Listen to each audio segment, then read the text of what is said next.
Another day, another morning. Kyle Elkins is here once again. It's -6 right now. And it's, anong araw ngayon?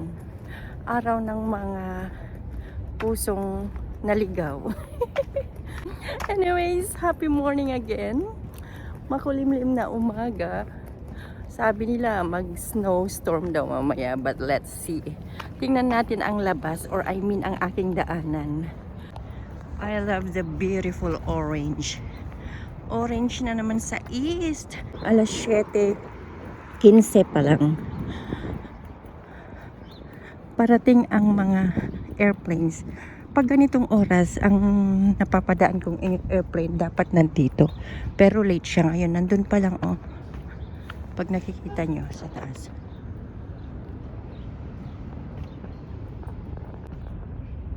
Ayan, lumilipad. But I really love the weather. -6. Pero okay lang. Kaya ng power. Ang hindi ko kaya pag siya ay -30, ganon.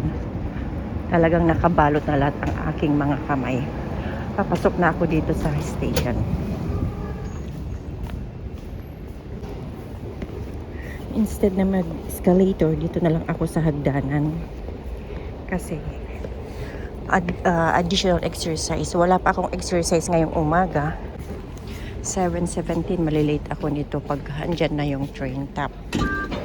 Pag andyan na yung train, pag hindi pa ako nakasakay, hopefully parating pa lang.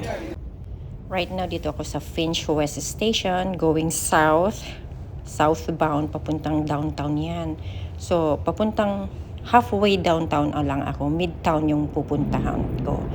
Kaya, buti naman, 2 minutes yung pagbaba ko, dumating ka agad. Iikot lang ito, punta ulit. Uy, blue, hindi red. Nag-change sila ng kulay ng train. Nakakalok. Patayin ko na, maraming tao sa loob.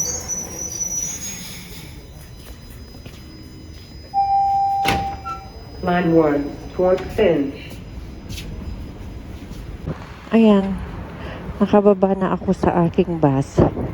But malamig. Ngayong araw na to ay coffee time naming mga titas. Mga nanny. After na maghatid kami sa school, may 1 oras kaming mag-chikadora. I-try ko ngang i-vlog ang aking chikadora today. Yung mga kasama kong malapit ng mag-senior. Senior citizen na in 2 years. My goodness. Alam nyo, kwento ko sa inyo, maganda pala pag malapit ka nang mag-retire. Yung malapit ka na sa 60. Kasi ang iniisip mo na is, thank you Lord, natapos na rin yung mga maraming taon na nagtatrabaho. Parang ganon. Kasi one of my friend went home already sa Philippines. Nakapagpundar siya ng lupain. Ngayon nagsasaka na lang siya ng 7 hectares. 3 croppings a year. Ayun, nakaupo sila sa Pilipinas. Umuwi lang siya last year. So tinanong ko siya if she has planned to come back. Wala daw siyang planong babalik dito. Babalik man sila, ibebenta lang ang kanilang bahay dito. Di ba? Ang sarap ng buhay. Masakit na yung aking kamay, kadadaldal. Madaldal na naman ako dito. Yung paghawak ko sa cellphone, nalalamigan na yung kamay ko. See you na lang later sa kapihan namin. Ayan. Magkakape muna kami. Kasama namin, of course, ang mga Pag-aralan tita. mo yung ganun. I can't do that. Doon ka tinagal. Okay, so this is the croissant. This is mine. And that is your thing. Pagdadakil. Pagdadaktal. Ayan, kain na siya. 1, 2, 3. 1. Okay. Oh, ayan. Uwi na ako kasi may pagdatuloy pa. Okay, tapos na kaming nagkape at kami uuwi na. Thank you, Daryl. Sa kape. magtatapon na ng basura and then go home sa bahay ng employer. I know, long weekend, 4 days off. Yeah, 4 days off. Sila, pero tayo 3 days off lang. Ayan, nandito na ako sa bahay ng aking employer. Ang dami-daming labada. For sure, mga 5 to 6 loads ito. So, ang amo ko nasa taas. Ako naman maglalabada na. Kasi after maglabada, maghugas. Pagkatapos maghugas, lalabas na naman ako. Itong aking mga trabaho, buhay ni Kael. And then, pagkatapos nito na maglalaba ako, ay pupunta ako sa bangko. May appointment ako para sa mortgage. Mortgage is like utang. Binabayaran kong utang. Ang laki-laki ng aking utang. Ngayon ay maghuhugas na ako ng pinggan at ako'y aalis ulit. Kaya, ito lang ang gawain ko. Nagtapos na kaming nagkape ng mga aking kaibigan. Ngayon naman, maghuhugas. Nakaload na pala ako. Naload ko na rin yung isa kong load, mga puti lahat. Ayan, lalabas ako saglit ulit. Hopefully productive ang aking pupuntahan. Then, let's go.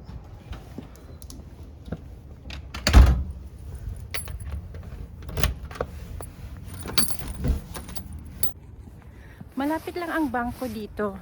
Parang nasa looban kami. Pero parang not even 10 minutes na walk hanggang sa may Midtown Toronto. Andun ang Tim Hortons, andun ang mga bangko, big grocery store, ganun. Pero pag nandito ka lang sa looban, parang malayo ka sa sibilisasyon. Kaya yun ang gustong-gusto ko sa lugar na to. Pinatay ko ang phone dahil may nakasalubong ako. Ayan, malapit na ako kung saan ako pupunta. It's kulay green. One of my favorite color. Actually, green ang aking favorite since bata ako. In love lang ako sa green. City. Toronto Dominion. Toronto Dominion is a bank. Bangko yan. Lapit-lapit, no? Pasok na ako. But I can't show you. Dito rin ako nag-withdraw minsan, pero ngayon hindi ako mag-withdraw kasi papasok ako sa loob. Dito rin ako minsan nag-deposit. Yan. Walang tao kasi maaga pa, pero mamaya yan, dadami sila. Tagal niya talaga. So habang nandito sa bangko, naghihintay lang ako. Sabi 11, hanggang ngayon hindi pa nag-umpisa. Pero pinaalam ko naman sa counter na naghihintay na si Kael. Tagal din makipag-appointment sa bangko, in fairness. Hindi daw nag-a-upload ang kanyang laptop, kaya palitan niya ang laptop niya para tingnan ang interest rate. Maka-vlog din na kahit nasa opisina ng bangko. Ayan. 2,000 years later. Ang dami-dami naming pinag-usapan noong binatilyong yun.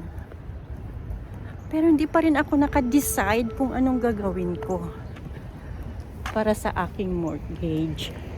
Kasi kung kukunin ko ang 5 years na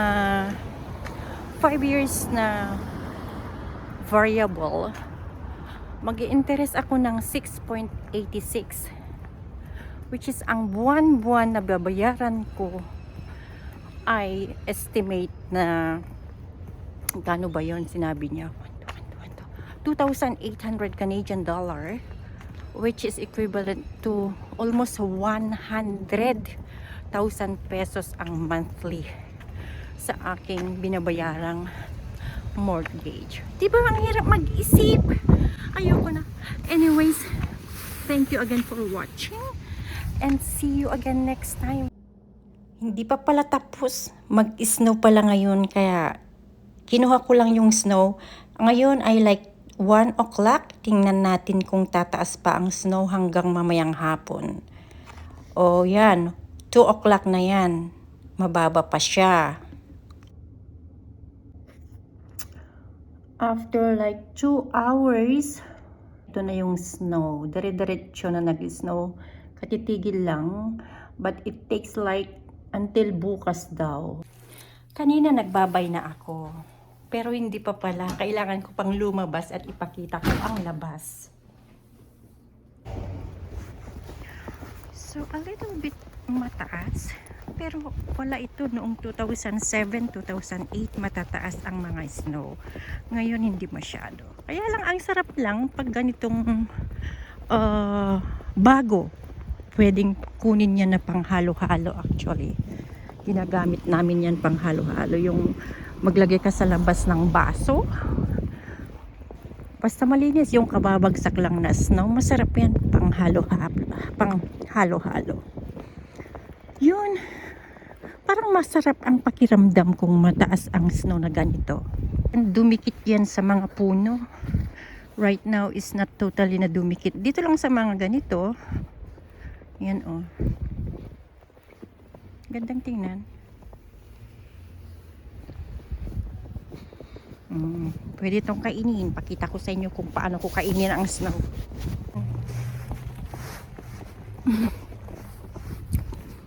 Wag lang sa lupa yung kukunin.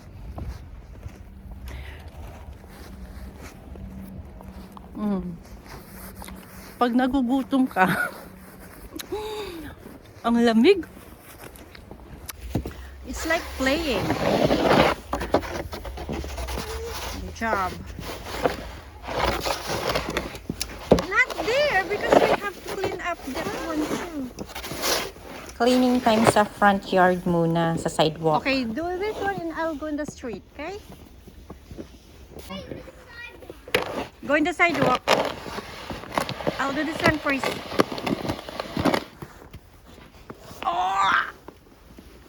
Pinagpala. Ang hirap pag nandito ka sa Canada. Talagang pinagpala ka.